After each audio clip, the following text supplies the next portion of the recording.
You know that friend that always keep coming around, and you had that friend you ain't seen in years, and y'all was cool, never had a problem, but they've been screwing up for 25,000 years, and you've been taking care of your business, and they ain't thought to call you at all while they was kicking it, having they going through their life, whatever.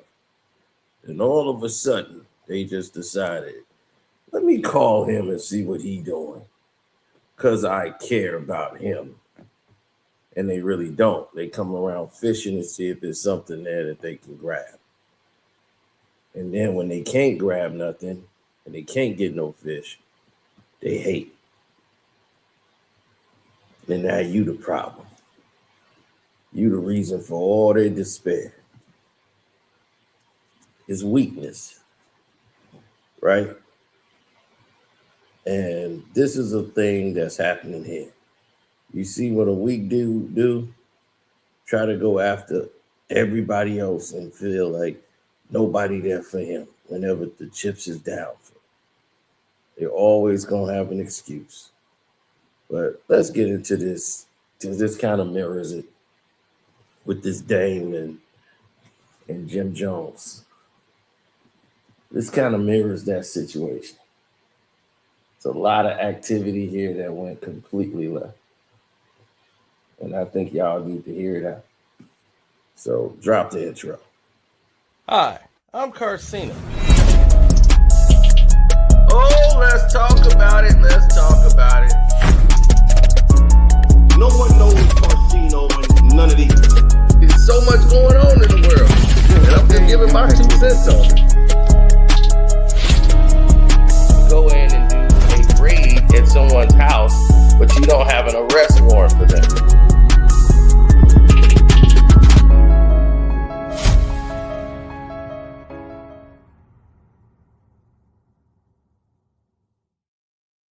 Now, profitable investment that I've made thus far. Dame Dash had to come out and address Jim Jones' rhetoric for this type of nonsense that we were just talking about. Petty people from the past. Now, Jim Jones went on a podcast show. Where we at right now? Jim, what Dame impact was on the Dipset? Dame's impact on the Dipset was nothing. What his impact was in Harlem? Dame impact in Harlem was nothing. Not to say it like that. Dame came up under hustlers. That impact was it. He was a little dude when it came to hustling in Harlem. He wasn't not no Rich Porter, none of that type of. He wanted to hustle. He wanted to hustle for niggas like Rich Porter and shit like that. Dame from the East Side. When the niggas on the East Side is different from the niggas from the West Side. Now for the East Side, Dame was a big deal to us because we were little when he was coming from the West Side, little car, jewelry, and all that. So when you're young, he's looking like Rich Porter, but in reality, he was like this. The nigga, go to the store, nigga, take a couple grams, get out of here. Not to take nothing away from him, you heard? But with him bringing Dip in, with him bringing Dip in to the Rockefeller, you're talking about two different things. You're talking about the streets, and you're talking about the music and shit like that. I was talking about I'm not saying he wasn't a hustler in the streets, right? You heard? But he wasn't the big dog, nigga. He wasn't that nigga. He just had a couple packs like everybody else in Harlem. You heard? His name doesn't ring bells for being the hustlers in Harlem. He made a movie called Paid in Full. He wasn't in the movie. Right. His character was nowhere in that movie. So I don't want people to get up here and be like, yo, he's trying to do something. No, so you made nigga. it something. He was just an actor. Yeah, in the cult. Yeah, the movie's about Rich Porter and all those guys. Dame was not a character in that movie. He's not a Rich Porter. They didn't change Dame name to Kane or Kane. They changed Rich name to Mitch. Right. You heard? Like, he wasn't one of those figures. He was a hustler growing up adoring those type of figures. Right. You understand what I'm trying to say? No, for sure. You did? So that's why he grew up putting on for Harlem, because he was outside during the golden era trying to make his way like all the other big dogs in Harlem. He was there firsthand, hustling, putting on. Yeah, he had cars. Yeah, they had girls. Yeah, but that was no different. He made his making the music and was able to paint the picture that was going on in Harlem. See, about how niggas was hustling and shit like that. And they made their money. Aaron. They did their numbers. But in that era, Right. You heard? That's By the crazy. time it got to the Jay-Z thing, that didn't even count. They were doing music. You heard? Right. So this man is talking about Dame Dash and saying what Dame Dash wasn't and what he was and all of these different things and discrediting someone when you basically was just saying Dame Dash we was young. So you basically was young, dog, when Dame Dash was coming around. So it just really was like, wow, this is crazy.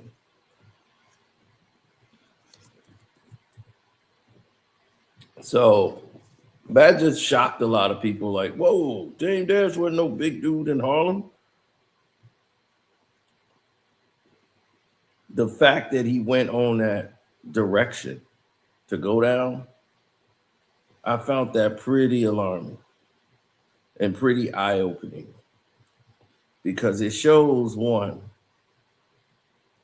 what did Dame Dash do to you and to try to make you discredit him? And for you to call this man a worker and disrespect him when he helped put you in a position to do something.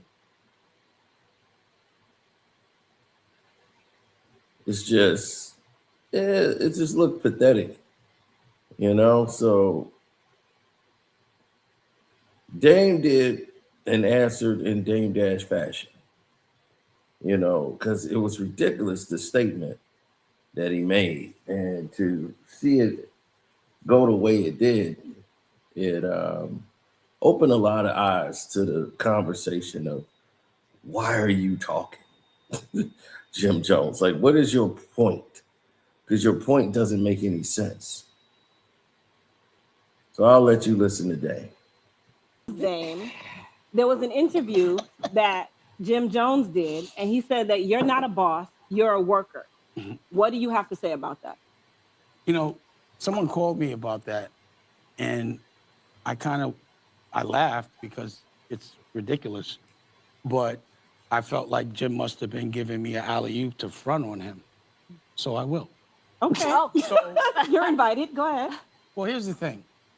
When I was 15-year-old, and I would guess their perspective, because he was a young man, I was big time to him, because I was 15-year-old and I was doing things that most 15-year-olds weren't doing. And the people that he's rapping about in a lot of his records, like Rich Porter and Lou Sims, these are people I actually used to hustle with. Now, at 15, I'm not going to say I was a legend at hustling. I wasn't. I was 15. But the people that we were looking up to, by the time I got to their age, I definitely made more money than them, and I was more impactful as it relates to culture, because it wasn't being known for selling drugs. I was never known for selling drugs. But what you won't do, you could ask Lou Sims if he ever sent me to the store, or ask anybody that you know that was in that world that ever sent me to the store. See, I never hustled with Jim, and I don't think he ever bought a car till it was with rap money. It was never a street thing. I knew him as Jomo, and it's not a bad thing. It was his name, and he was like an 8-year-old, like a younger kid running around with a clip-on tie, and he lived in 1199 at Dave's house because I guess they're whatever it was. He lived, so I never really knew him as like growing up. He was always a little kid. Yeah. But Fredo, Cameron brought him around, and I was like, "Why are you with Jomo?" And he was like, "Well," and he admitted this. "Well, he has a crib we go to. We just using him. Blah blah blah." I was like, "Yeah, all right, it's Jomo." But he's done what he's had to do. But, you know, he wasn't there to say that. But if he can say that, like Dookie, I used to hustle with Dookie. He was my lieutenant. Not Dookie. Oh, listen, I thought he was calling the man Dookie. Yeah, you were wrong. Pause. Pause. Dookie, Duke the God we call him Dookie, Paul. Okay. But Duke the God is with the Dipset. I used to hustle with him. Okay. You could ask him if he ever seen someone send me to the store, but I was always known in the position as somewhat of a boss, and all I did was pass the plug to them. They were like, they always looked up to me at that time, but I was never big time as a drug dealer, but I did have a crew called The Best Out, and we were the youngest crew, and we were legendary. We was all getting money, but again, I'm pretty impressed with who I am and who I was and the things I did. And the fact that the people rap about are the people that I actually hustle with and actually was able to go another direction. I'm just about the best out. Anybody realer than me, they in a mess or with their chest out. You know what I'm saying? So I feel like for him, he knows the algorithm. Yeah. And you know, when you say Dame Dash, you go viral. And I was gonna ask you if that, do you think that was more a reason for so it? that he could so that I could actually have a reason to talk about who I was and tell people to look under the hood. But if you know a 15, 16-year-old, and another thing is because I used to hang out uptown. So people from downtown, I'm from 1199, they weren't usually allowed to go uptown and hustle. And I was on one of the wildest blocks on the, at the time in Harlem. So I got to make it out of a real circumstance. I didn't wait to get the rap to start to get money. I didn't wait to get the rap to start being tough. None of those things. And, you can look under the hood. So I appreciate him bringing it up. So and to the extent that I've made my paid in full OG stories, it's about my friends. The people, like, again, y'all making records about Rich, but he really did hit us with work. I was there. If you wasn't there, it's hard to talk about it. To be obsessed and infatuated in such a way that you think to be a person is to go to jail, get killed, and be famous for it for a very short run, that's not what I wanted to be known for. But you could find somebody that sent me to the store. I'd like to know. For the people who they could write a book then. Like for the people who don't know, what is sent to the store? He was a runner. You're a do boy. So let me bring up something. My man Bootsy brought up something because everyone when they cop work, they went to the Hill. Okay. And I told this story about how, I was with Cam and Big L and the police. A do boy. Let me finish. Let me understand later. So you're not both like what?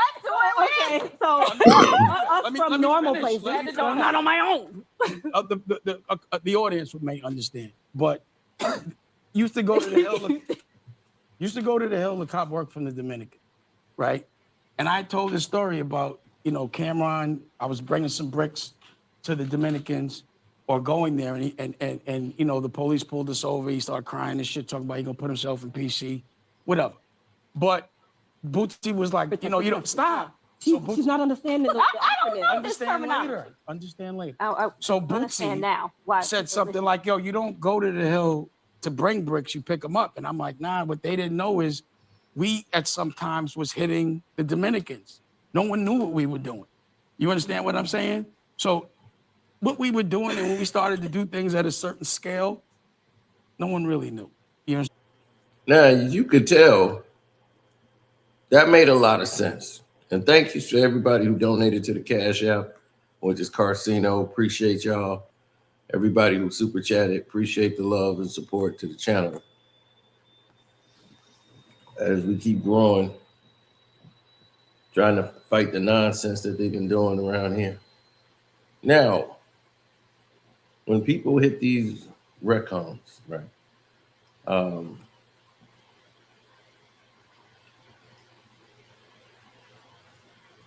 I'm looking at relevance. And what he's trying to teach Jimmy is a grown man thing. It's like, you were a kid. I was 15, dog.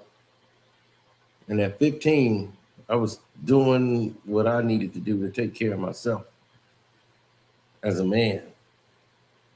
And I was 15.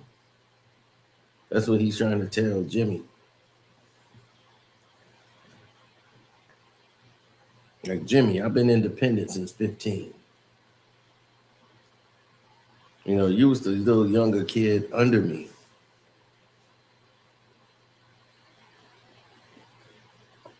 Looking up to us. Like he said, I gave you guys the plug. Those guys was my friends that I made the movie about.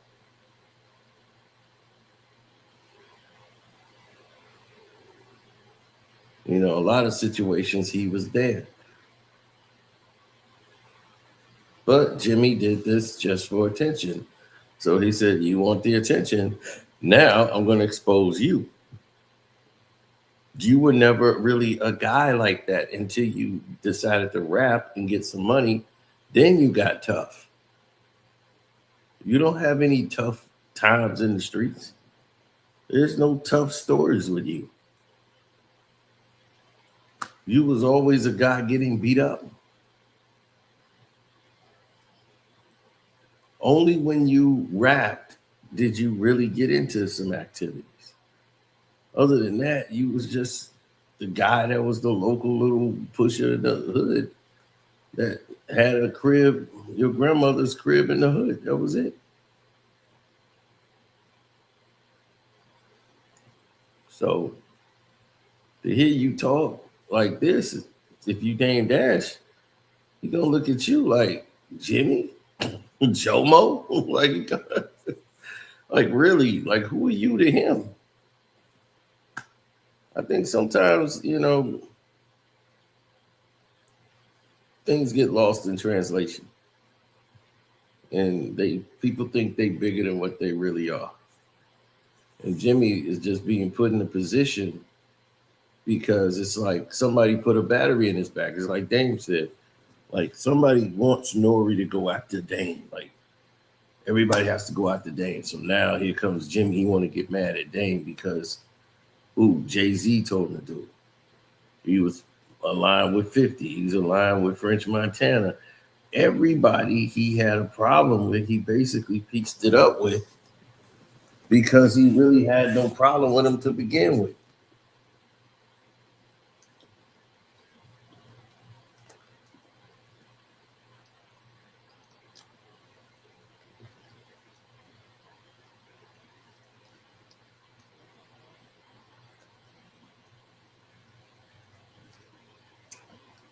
When you do some sucker-ish,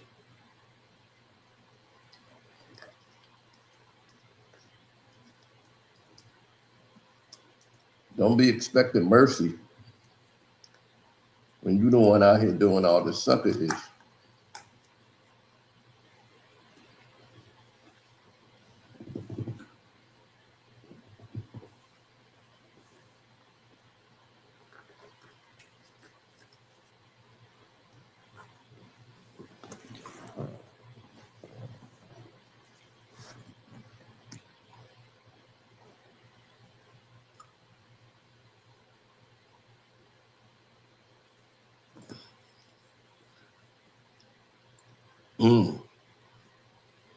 So I agree with Dame on this. Jimmy just, he's talking, man. You can't discredit people who actually did it, So anyway, I'm out. I'll see y'all on the Patreon. Love, peace, and hair grease.